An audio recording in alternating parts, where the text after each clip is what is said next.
All right, this is the Outdoor Report podcast, and this is cameraman Wes. Last weekend, the man, the myth, the legend, Erik Osberg, the founder of the Outdoor Report, swung by my house, and I didn't tell him, but I started recording, and we made an impromptu podcast. So this podcast is about Erik Osberg. This podcast is about the Outdoor Report. We talk about getting kids in the outdoors and a few other things too. Erik, he's a good friend, a heck of a business partner, and probably one of the best damn storytellers around. So I told Erik, I need to stop trying to host this thing and you need to take over. So hopefully that's our game plan. I think I got it going, and Erik needs to be the guy I think that needs to run this. So you'll enjoy. Again, Erik's awesome storyteller. He's fun to listen to. He's got a great outlook on life and many other things. So I think you'll enjoy this. But first, I do need to say thank you to Joshua Lynn from Artistic Taxidermy. He's helping support this podcast, and we very much appreciate it, Josh. Here's a quick tip from Josh. Hey everyone, it's Joshua Lynn at Artistic Taxidermy with another tip of the week. Every catch is a memory, and every memory has a story. You can't get every fish mounted that you catch, but you can take a picture. So when you are out fishing or even just enjoying the outdoors with your kids, make sure you are taking those pictures. Get some with siblings, grandparents, and especially with their mom. One day, those will be the gateway to the most important memories they have. So remember, you don't have to be a professional to capture a memory. Take the picture. I'm Joshua Lynn of Artistic Taxidermy. Like us on Facebook at Artistic Taxidermy in Detroit Lakes. Good advice, Josh. We agree completely when it comes to taking the picture. So with that, we'll jump right into our conversation last week with Erik Osberg. Here you go.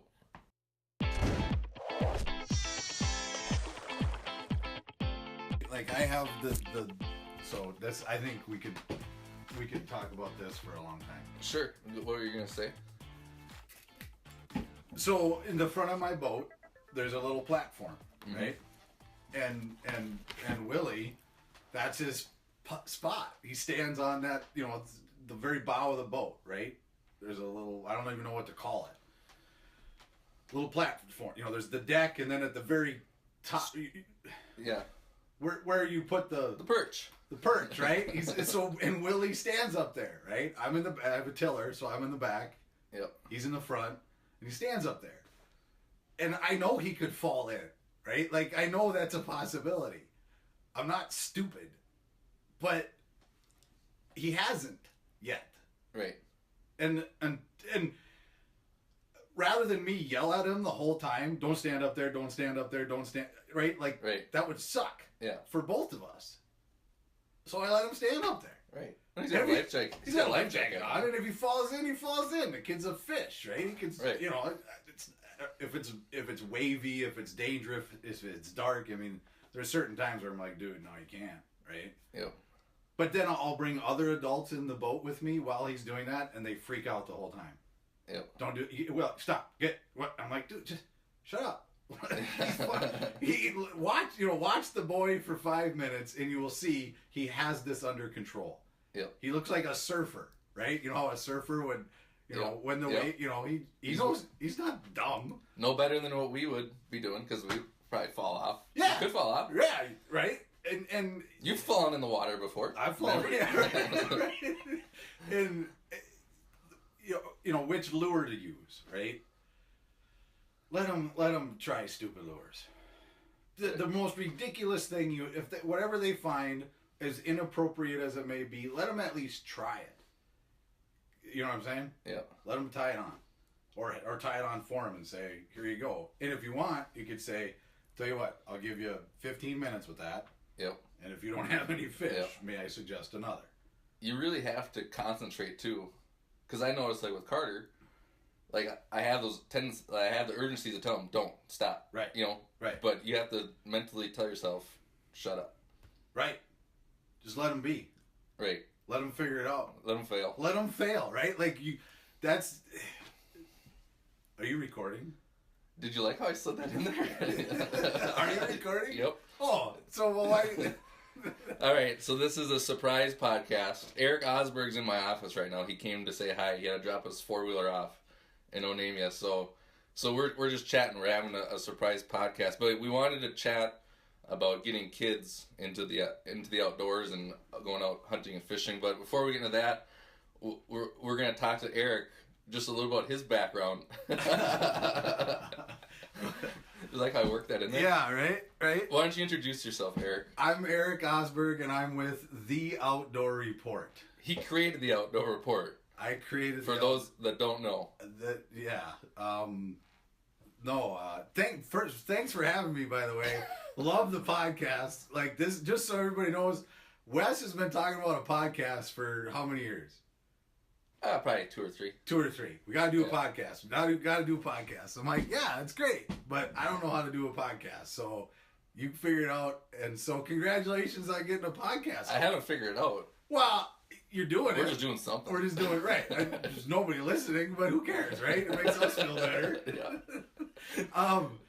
No, so thanks, dude. The last one with Clujao, that was awesome. I mean, I've listened to them all. I'm not saying the other ones weren't as good, but it's not Clujao. Right. Clagio. Right. And what was the Quebec what was the? I don't know. He threw. It was like Clouseau. That's what goofed me up because he threw him out so fast. I want to start calling him Clouseau. I want to go old school Quebec, and I'm gonna start calling him Clouseau. But it was something a little different than that. Anyways, before we talk about the kids, let's chat. How did the Outdoor Report come about? So when I went to college, I wanted to be a play-by-play sports guy. What did you go to college for? To be a to get a degree. Was it in? I have a major in communications. Okay. But in all fairness, it's communication theory. I have a hoity-toity liberal arts degree from Hamlin, and it's like I had classes like Western rhetorical theory. Right? Like, I don't even know what that means.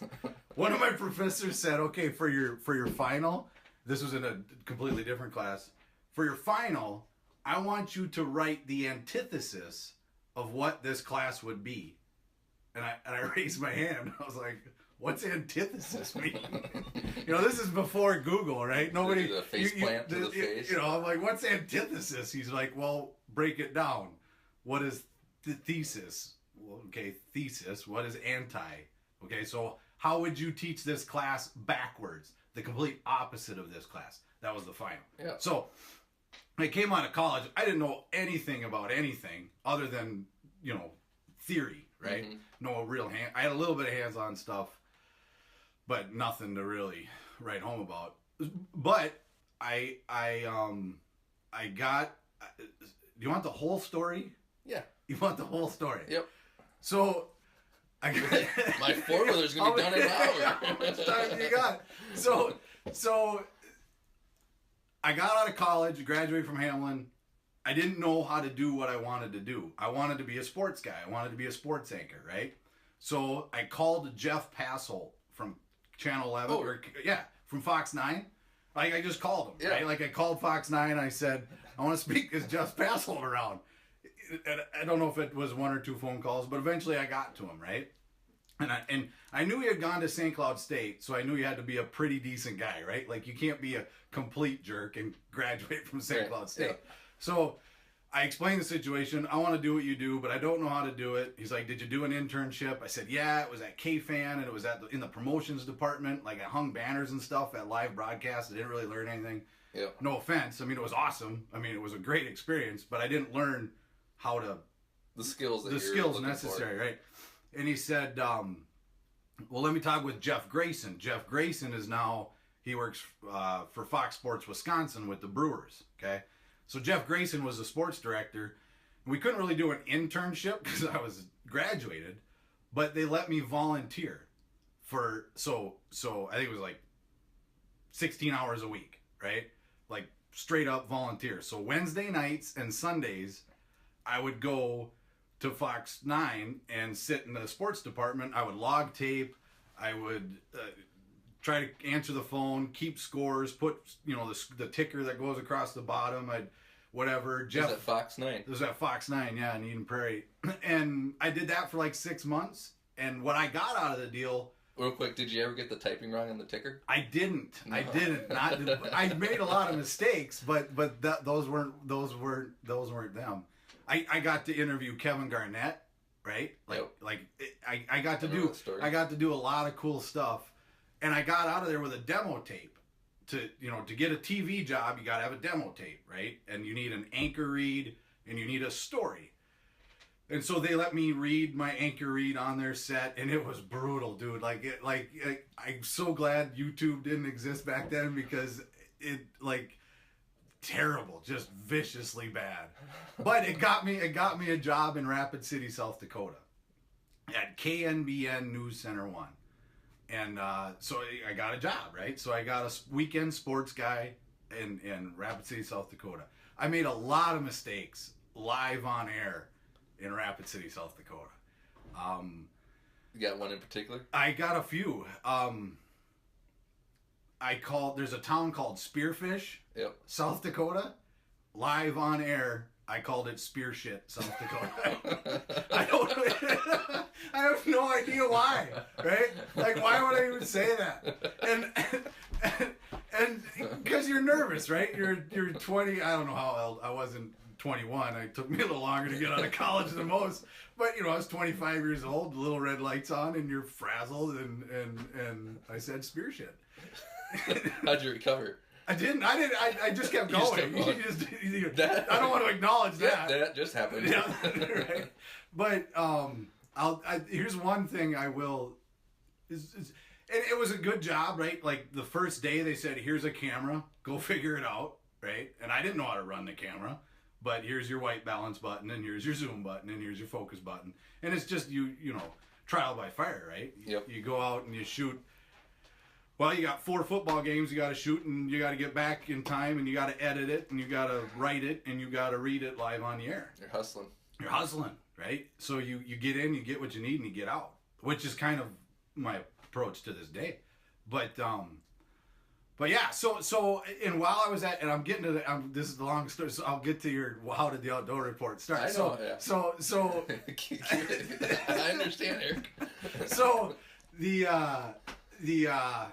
my bit or my beat was the outdoors, right? Like I was in South Dakota, so I got to go ice diving up in the Black Hills, right?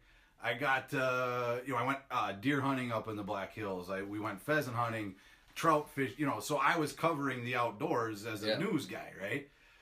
And I had always thought, gosh, it'd be nice if there was a TV show. And again, this is early 2000s, right? 2000, this is 15 years ago. Gosh, it'd be nice if there was a TV show, an outdoor show that was up to date and fresh and good information, kind of like news, but without an angle, right? Yeah. And a little less product-y, to be honest. And so eventually I left South Dakota. I wasn't making enough money. I came back home, worked construction, and then another job opened up at a local TV station in St. Cloud. I went there, and then another job opened up in Duluth, and I was a sports guy up there. And again, so I still kind of had this thing like, gosh, I wish there was a platform where it was kind of newsy, right? And we could have opposite points of view, right? Where one guy could be a clam guy and one guy could be an ice force guy. And not that they would clash, but the consumer could get information from both. Right? Like here's what makes otter stuff good, and here's what makes clam stuff good. And here's what makes this thing good, and here's what makes and allow for that open dialogue about so that the honesty so the consumer or the user didn't feel like, oh, well, they're just saying this because they're sponsored by them, right again, almost like news. So after I left TV, went into finance, and eventually I couldn't take it anymore, so I started a website, theoutdoorreport.com, which by the way hasn't been updated in like 4 months. So don't go there. but and then Facebook came along, right? And so I just started to dabble on the side, and I was a stockbroker, How'd you come up with the name? The Outdoor Report. Was there anything specific other than you like the outdoors and it was news? Well, I mean, with my new, it's the Outdoor Report, right? Yep. Like here's your report from the outdoors. Yep. And I didn't want it to be just fishing. I didn't want it to be just hunting. And if you look at the logo, right, the O has the scope sights and the R is best logo ever. It doesn't suck. I like it. It's been our logo for a long time, so it's got some staying power. I don't know, but so I started to dabble and then I had learned how to film and edit in a fairly quick manner. Right? In news, right? You went out and you shot a football game and, dude, you're going live in like 17 minutes. Yep. That little red light's going to come on whether you're ready or not. So you better get this freaking thing done. Yep. Or you're going to have black air, right? And then what do? So I call it MASH surgery production, right? You're on the front lines. Done is better than perfect. Get it done, get it out there, and move on to the next thing. Right. And so, I had left. I was with Edward Jones for 6 years, almost 7, and then was at a bank, and I did what I shouldn't have done. Don't do this, but I took money out of my 401k, right? And as a financial advisor, like this is the worst thing you can do in the world, right? And I bought equipment, and then I think Chip Lear was probably my first check writing client. Okay. I went and shot some stuff because I got to meet Chip through my news days. I filmed a story with Chip and Tommy Scarless back when the PWT was up on Lake of the Woods. That's a whole nother story in of itself. Sure. I won't bore you with it. But and so so I filmed something for Chip and he wrote me a check and it didn't suck. And so then somebody eventually somebody says, well, who did that for you? Well, this Erik guy. Well, can you do that for me? Well, I don't know. Ask him. Right? And so 1 became 2, 2 became 4, 4 became 8, 8 became 16. So eventually you've got semi-satisfied clients that want you to shoot video, and then you're trying to work your day job and you're trying to balance all that stuff, right? No, it's not like we ever talked about it. and so eventually at the I don't know if you'd call it disapproval of my wife, but eventually I said, honey, I'm just going to go for it. I'm going to quit the whole fine. I'd left the bank and I was now an insurance agent and I hated that, right? Like I was a better financial advisor than I was an investment or than I was an insurance guy. And I said, honey, we're going to go for it. We ain't got a pot to piss in or a window to throw it out and there ain't no plan B. We're going to go for it. And so I quit and I did the video production full time, and I actually got a gig producing Fish in the Midwest with Bob Jensen. I just saw their show on the other day. Yeah. Yep. Good show. Great guys. Yep. Good. Nothing bad to say about those guys at all. They gave me my first real, I mean, it was a big project. 13 episodes. And we delivered to like 10 different stations around the Midwest. Fox Sports North. I can't even name the other one. Like there was one station up in the UP. I had to mail them the DVD. Yep. Right? Like on Monday morning. Anyways, it was. That's how you got to do Danny Thompson, right? Wasn't that because you guys were doing the commercials for Cabela's? I thought I met Danny before that. I can't remember how I met Danny Thompson. I remember you saying the Cabela's. It was a coincidence. I'm pretty sure I knew Danny before that. Okay. But so I did that show for a while, and then that stopped, and then I started driving truck. Well, actually, I started working construction again, just because I had focused so much on that one project, I had nothing in the pipeline, right? Yep. There was nobody in the funnel. Yep. And so I worked construction for Mark Stone. Up in Wadena, and I remembered quickly, that's not my strength. But we had some good chats at midnight when you were driving truck. Then I got hooked up with Hunky's Transfer. They were kind enough to let me You're drive. A good truck driver. I was a great truck. The overnights were tough, but then because of the connection that I had made with Fox Sports North, I contact at Fox Sports North. The connection that was through Fishing in the Midwest? Yeah. Yeah. Okay. Yep. And I just kept dripping on them, right? Hey, I got an idea for a show. I got an idea for a show. I got an idea for a show. Then finally one day they called and said, 8:30 Saturday morning, do you want it? And I was like, I think so. Let me ask my wife. And when I told my wife, her first initial reaction, like in her eye, was joy, right? Yep. Like you can tell, right, when somebody's first pure in, you know. So Yep. when I told her, and I said, honey, this was after I had just driven truck all night long, right? Yep. And we're not in a great place financially, right? Yep.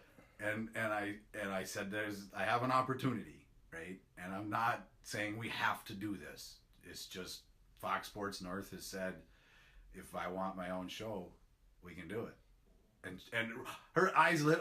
Oh, that's great! Congratulations. Took her about 15 minutes to think it through, like the consequences of what we were about to do. And then she was like, so how's this gonna work? I was like, don't worry, honey, we're going. Jenna, it's all good. It's all good. You said it's good. We're going. It's too late now. And so in the meantime, we had been building the online platforms, mostly Facebook, because for whatever reason, that's where we seem to connect with people. And then we did the TV show, and TV show was a blast. I know for me, it was more of a blast than for you. It was. The TV, it didn't suck, right? The show didn't suck. And thank God for Aaron Lee Simmons, man. Without Aaron Lee, there's no way. We wouldn't have made air without Aaron Lee Simmons. I would have tried to help. Right. But it wouldn't have worked. It wouldn't have worked. No, Aaron Lee,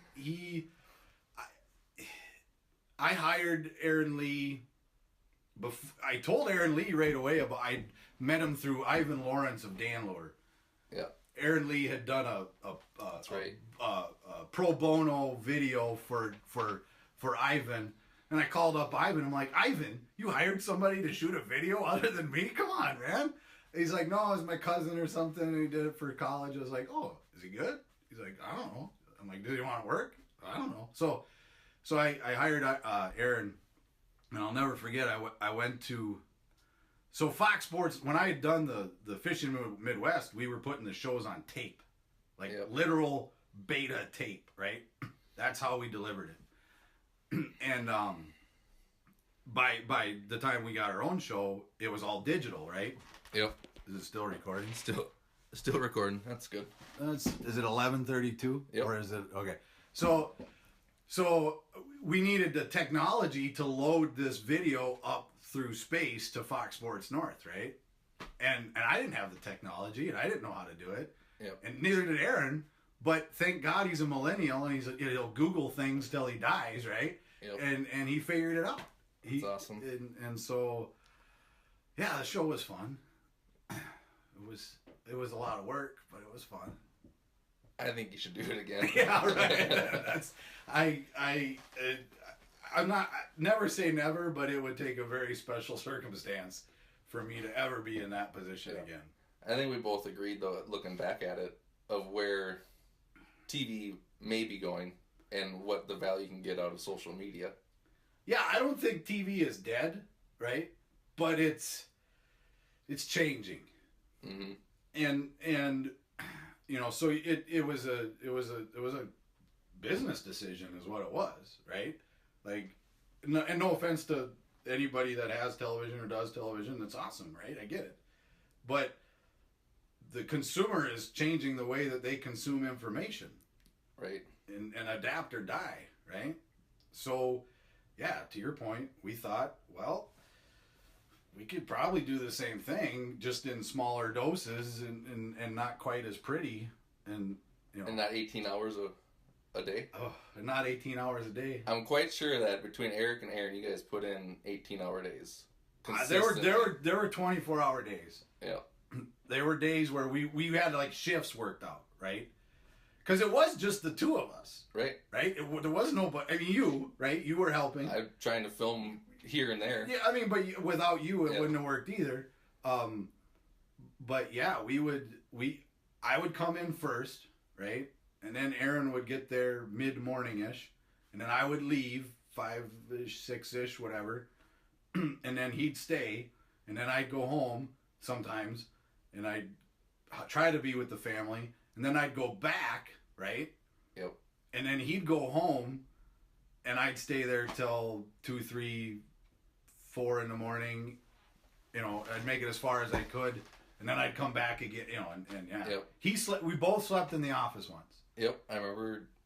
He was sicker than a dog. We beat him up bad. He was, and I'm like, dude, just go lay down and go to sleep. Like, you've been doing this for, 2 months, and yeah. And then that one time I slept in the office. You and I were going to film goose hunting in September with Tommy Jorgensen. Oh yeah, that was the first time I met Tommy. Yep. So I had to be at Long Prairie at 6 in the morning, yep. and I was already in the office till 3 in the morning. I was like, by the time I get home and get into bed, it'll be 4. So why don't I just lay down here? Yep. And that's how we rolled. What I like is what you've said before. You can look back and say, because it was your dream. That was my yep. You did your dream. Check that off the list. Right. Done it. From the time I was 10 years old, I wanted my own fishing show, and we did it our way, right? Like I didn't, and that's probably why it's not still going, is because I refused to adapt. Yeah. Right. Like I had delusions of whatever, and yeah, but I don't think it was delusion. I think it was morals. Well, no. Well, no, but that's what attracted me to even initially reaching out to you, was just the direction that you were going and how you portrayed yourself. Wow. And you weren't the big shot, hot shot, doing stuff. It was, but that's I think the concept of it is right. The market doesn't want it. Right. Where it's not as much product. You didn't want a product. You didn't have the you could have done some different things, but you didn't, and that's admirable. Well, no, plus it's bad business. You know what I mean? I'm morals are great, but eventually you got to pay the bills, and so that's why we're sitting here with full-time jobs. Right. So why we're recording this on a cell phone. No, I didn't. I wanted it to do my way, yep. And we did it my way, and it didn't. I don't think it sucked. No, right? It was great. I don't think it was the best show on television by any stretch of the imagination, but we didn't miss an air, right? And for two guys in the donut shop in Wadena, Minnesota, to not miss an air, 12 and a half original episodes, I'll call it, because the 13th we kind of mailed it in on that last one. Yeah. But, done better, perfect. You did it. Well, by now Aaron was back in college. I did the last month solo. Yep. So yeah, no, it was cool, and I really don't. That itch has been scratched, right? Yep. Like, yeah, we did it, and we're done, and I. What's your focus now for the brand? Yeah, it's a good question. As we just tried to think about this, that's what we're trying to figure out. I think the brand has some. Well, it's still here, right? Yeah. And our audience still seems to grow, and they still seem to be engaged, and until that starts going the other way, we'll probably keep going. I want, and I this just came to me the other day after listening to one of your podcasts. I would like for us to be the Thinking Man's show. Glad you found it. It's we get so caught up in a lot of peripheral stuff, right? Yeah. There's a lot of stuff out there, and there's a lot of icky stuff out there. Like there's a lot of bad news in the world, and there's a lot of bad news in the outdoor world. And it's not that I'm ignoring that, It's just there's enough places where you can get your fill of that. Right. I kind of want to just be a place where everyone knows your name. Everyone knows your name. and people don't feel like they're gonna get ripped apart for every little thing that they do that might be a little bit different than someone else, right? Mm-hmm. To each their own. And here's an idea, and here's a tip, or here's a story, right? Smiles and cries, man. It's all about smiles and cries, and if we can, if we can still entertain and inform and educate and or inspire, we're gonna stick around. That's our goal. It still is. It's just we don't do it with a TV show anymore. Well, appreciate you letting me stick around. Well, that's my phone. 4-wheeler's done. Living a dream. We're living a dream. So anyways, we got the phone calls that got us distracted a little bit, but we were just ending. I think I was thanking you for letting me be part of the ride. I love your vision. I love who you are and your family. We've gotten to know each other, and it's been fun. And before we were one of the points when Erik popped in here, I said, well, let's do a podcast, and we were going to talk about getting kids into the outdoors. And you've done an awesome job with Willy. Right. I've failed miserably with my 2 daughters, though, so let's just point that out. Betty Wilkins would be glad for me to ask why, or what is it, what the interest isn't there, or I have not been able to create an enjoyable experience for them, whether it be hunting or fishing. There is an old saying that, and this is going to sound sexist, but fishermen are born, not made, right? Okay. So you can put a cat in the oven, that don't make it a biscuit, right? like you can take somebody who just they don't have it in them, right? Like they're not a hunter, or they're not passion. That's not the passion. It's not their thing, right? Right. So I've tried. I tried with the first girl came along, and I tried to incorporate. She went in a boat at an early age, and we did all that stuff. Was it too early? Maybe. No, there was one. I guess a little scary experience that was with the whole family, but I think their interests lie elsewhere, and I haven't been able to. Every time I go out, I ask them, "You want to go fishing?" No. You want to go fishing? No.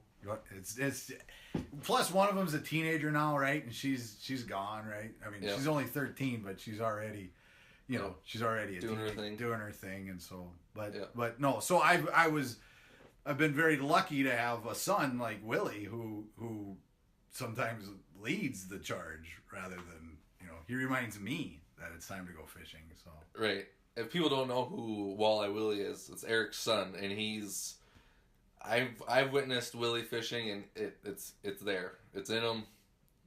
Full-fledged heart. He loves to fish.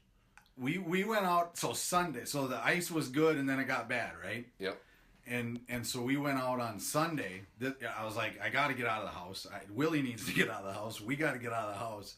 So we were gonna go cast in some river mouths, right? Yep. So I knew there was no ice and there was open water, and at least we could cast. We were out there on Sunday for 4 hours without a single bite. Now, if you asked Willy, he's pretty sure he got bit a couple of times, and he might even have lost a fish, right? He had it on for a little bit. Yeah.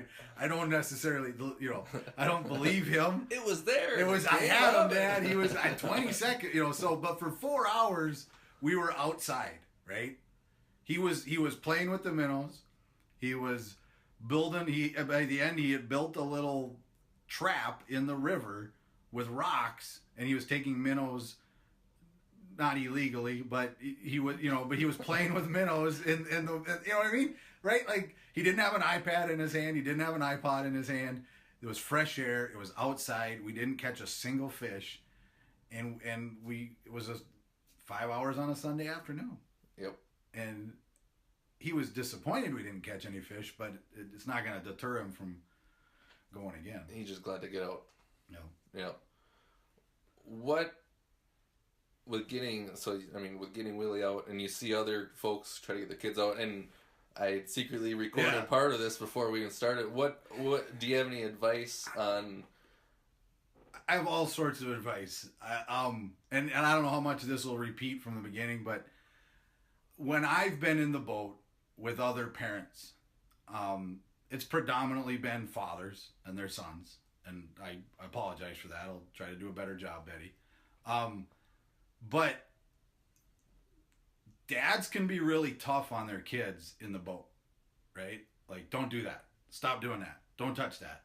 And then moms can be tough on them too, right? Like, that's one of the challenges when it's me and my wife and Willy, it's tough because she's not used to watching him play with hooks and sharp things and pliers and standing on the front of the boat. And you know, so that I'm not saying you there's no rules and you let them run the day, but you've got to let them try things. You've got to let them fail. You've got to, when it comes to lures, if they have a crazy idea for a lure, let them try it, right? Like, because and I don't know where you pushed record earlier, but what I see happening is dads, like Willy and I will be in the boat with another dad and their kid, right? And the other dad's pretty hard on that kid. Like, stop, don't, no, set the hook, don't set the hook, reel, stop, start, right? They're barking orders at them for however long it is. And the next time they go to ask their kid, do you want to go fishing? They're like, hell no. No, that's not fun, right? Having you yell at me for 3 hours isn't fun, right? Yep. So if you have to turn, don't turn a blind eye, but if you just try not to pay attention to their, I mean, and again, some kids some kids are better at baseball than other kids, and some kids are better at football or math or whatever it is, right? We've all got our strengths. So just let them fail. Let them don't let them injure themselves, but let them get a finger or let them get a hook stuck in their finger. Let them fall. And I was telling you about this earlier. So on the front of my boat, the bow of my boat, above the deck, it's a tiller. There's a little perch up there where, a little stand, where you would mount a trolling motor or put the light in there, right? And Willy will stand up there. And whoever gets in my boat is like, Willy, get on, stop, no, right. I'm like, dude, he knows what he's doing. He's fine. Well, he's going to fall in. Fine. Willy, what do you do when you fall in? Swim, right? Like, we've talked about this, right? If he's down by the dock, right? Yep. I'm like, Willy, if you fall in, what should you do? Stand up. Right. That's what you do, right? Like, you prepare, let them know what bad may come, and then let them experience that, and then maybe he'll decide on his own, yeah, I probably shouldn't stand up there, Yep. And that's way better than me yelling at him 5 times. Yep. For getting kids into the outdoors more, did you get involved young? Yeah. My dad, bless his heart, who didn't know how to fish, right, and still doesn't. It's easy. And there's no way Dad will hear this, but anybody who, and there's a few other people probably will, but it's easier to take Willy fishing than it is for me to take my dad fishing, right? Like Willy at 8 years old is helping my dad, and I love him, bless his heart, right? And so when I was a kid, he didn't know how to fish, so he asked a guy, right? Like, my dad had bought a cabin on a lake, and so he figured fishing was the natural thing to do. Yep. And so he asked a buddy, how do you fish? And his buddy said, you take a number 5 hook, a split shot sinker, and a frog, right? Like a real live frog. Yep. And you throw it out there, and right at the edge of the lily pads, and you let it sink. And then bass hit it. And then again, this is what the guy told him. Then you got to count to 10 before you set the hook. And so my dad says and my dad hated taking me fishing because I was a jerk, right? I was not an easy kid at all. And Eric, get down from there. Yeah, right. There was probably a lot of that. But he said whenever I would get bit, he'd say you got to count to 10, and I'd go 1, 2, 3, 4, 5, 6, 7, 8, 9, 10, and then I'd set the hook. Yep. And I remember as a kid getting up early in the morning. I remember going out and catching frogs. Yep. Right, we'd take a minnow bucket and we'd go out in the marsh and you'd grab those little frogs, and boom, boom, it sounded like popcorn in your minnow bucket as you walk down to the boat. Yep. I always felt a little bad for the frogs, right? Like they'd be holding on to the hook with their hands, making noises. I'm like, oh, geez, yeah. You had to, and eventually they got full of air, so you had to like squeeze them so they'd sink. But that, if you're gonna make an omelet, you gotta break a few eggs. Right. So my advice is, when you take a kid into the outdoors, right? Yep. Just let them be for a little bit. Let them figure some things out on their own. Let them fail. Let them try. If they fall in the boat or in the water, as long as they're wearing a life jacket, I mean, things it'll be fine. I think for younger kids, you really have to set it up so the first couple experiences are perfect. Like, to a T almost. Because timing, I think, is everything. Because, like, Grace, I've been fortunate, too, with Carter. He's gung-ho and everything. Grace is completely different. She's got interest now because of Carter. Right. And that's where, he's kind of leading her a little bit down that path, as well as myself. But Jess and Grace, you can tell the passion that there. I'm just working on getting Jess into that. But with Grace, at her age, I could take Carter out in the woods, and he would understand and follow and whisper. And I took Grace out recently, and the concepts, like, be quiet? What? Yeah. I gotta whisper. Oh, okay. Hey, Dad! So, and if it's too cold, right, that's not fun. So I think it's, especially at the early stages, properly planning it out so that it's going to end good. To at least hopefully set them up long term. Right, and no, I agree 100%. And kudos to you for what you've done with Carter and what you're trying to do with Grace. I mean, I would feelings mutual, right? Like I see what you and Carter got going. I'm like, wow, that's really cool. I mean, Carter is an outdoorsman, right? Yeah. It's funny because when Carter and Willy get together, Carter's the hunter and Willy's the we are our father's sons. No, the other thing is short and sweet, and I guess when back to the Outdoor Report as a brand, I'm all for big, huge adventures, right? I love going away for 3-4 days. Yep. But I got a lot of things going on in my life. I call them, micro moments, right? The thing that Willy and I did on Sunday didn't cost us hardly any money, right? Yep. We did it 26 miles from my house, right? It wasn't my backyard, but we hopped in the truck, went and got some minnows, drove to the river, and came home, right? And I was in a position where if it was going horribly wrong, I could pull the pin. And so when if you have a kid and you're trying to get them into the outdoors, don't take them on a 3-day fishing trip to, whoever, right? Where they're maybe not going to catch walleyes all weekend. Right. Take them to a dock, right? Yep. Shore, a river. Put a really tiny little hook with a little piece of worm on there and just drop it in the water. It could start there, right? Yep. And do that, and then you'll know pretty quick whether they're into it or not. And it could take an hour, or 30 minutes, and then kind of gauge it and see. And that's so let them learn, let them fail. Like you said, set them up for success, but don't be afraid to pull the pin. Don't force it. If it ain't happening, get out of there. And does Willy have a point that he hits that it's done? We gotta go home. Well, and he'll say it's time to pull the pin. Those are the exact words he'll use. It all depends on the fish, right? Yeah. Like if you're into fish all day, right? Like and he'll get zoned in and he just you lose all track of time. But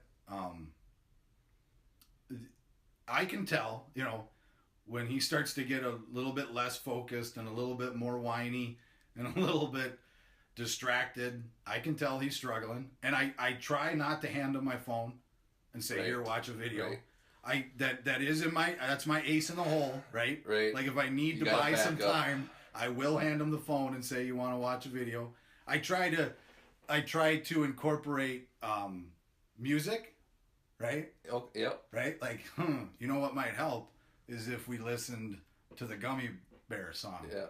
Right? Oh, I'm a gummy bear. And, so then pretty soon we're both singing the Gummy Bear song and we're a little distracted, and then maybe the fish, or whatever, Willie Nelson, Right. That's a good point, because in the tree stand too, Carter will ask for the phone, and it's like, no, give it a half hour. Experience just nothing Right. for a little bit. And worst case, last 10 minutes. Why not? Yeah, you can play on it just to get us to that end point.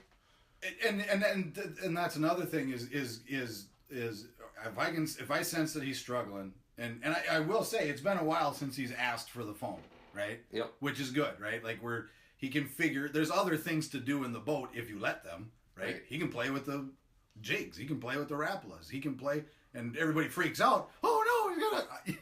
Yeah, he might get a rapala in his hook, and yes, he has had a. Now, full disclosure, Willy has been in surgery to get a hook removed from his foot.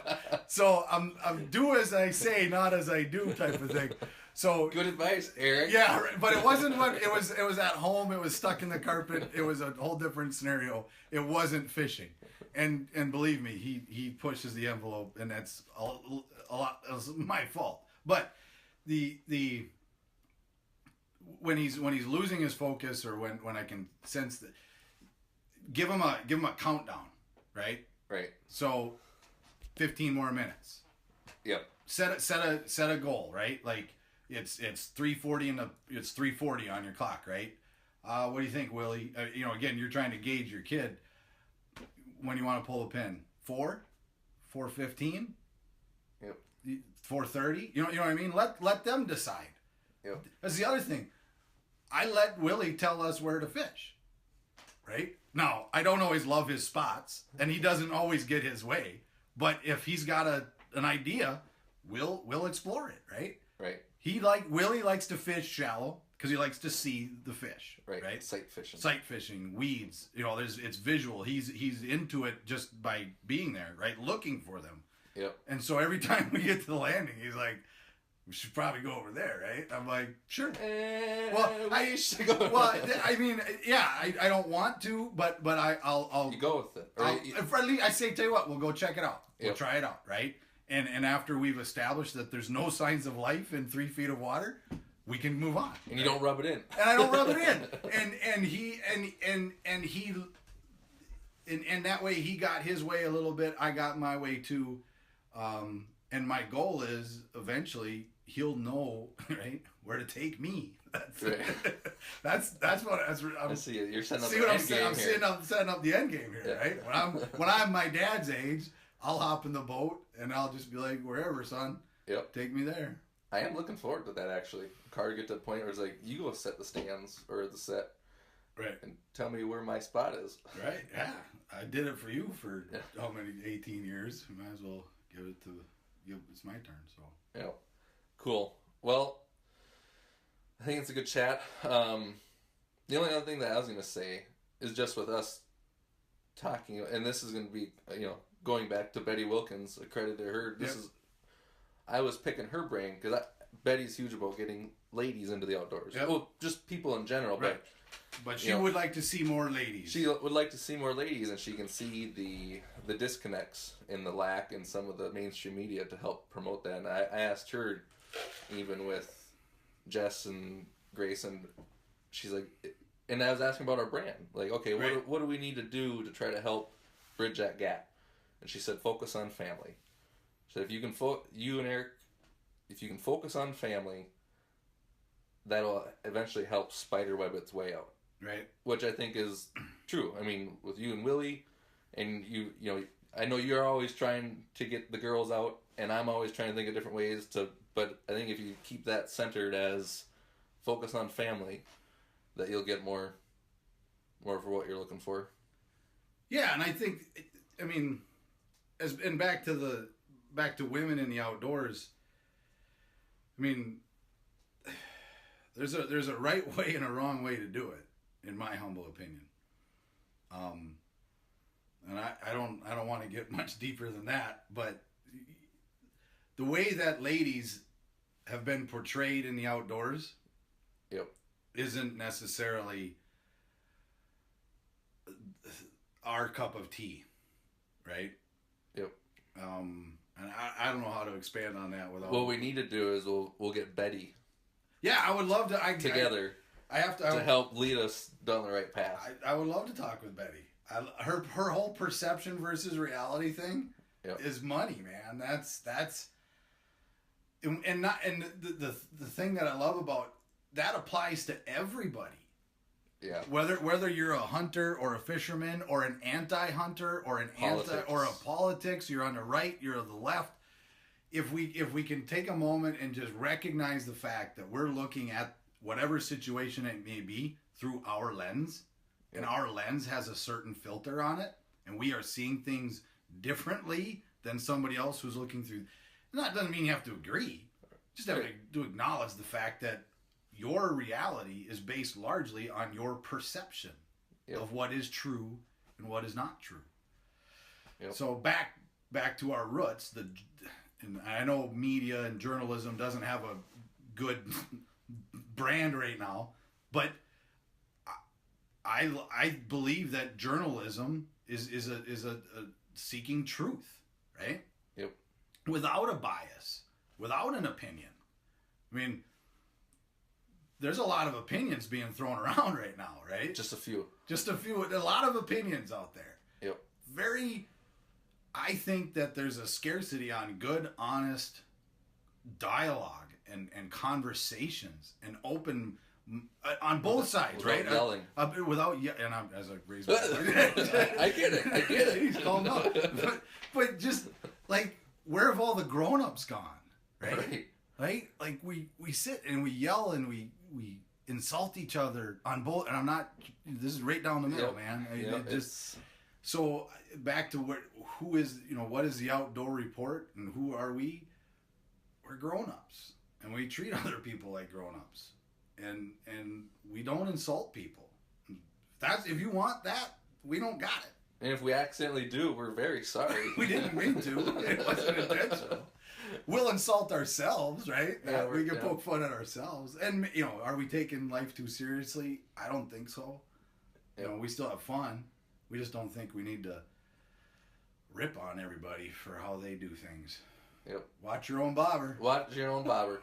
That's what we're going to end on today. So that is our impromptu, just walk in the door podcast.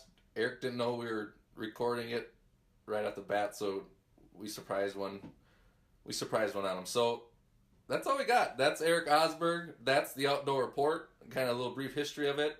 Some tidbits if you got some kids or you're looking to try to get kids in the outdoors. And I think that's a wrap, Eric. That's a wrap. Thank you for everything. Oh, shoot, no. Appreciate it. My pleasure. It's been good getting to know you the last couple of years. You're a good kid, Wes. Your heart's in the right place. You're doing good things, and I like your style. You're a great old man. Shut up, old man.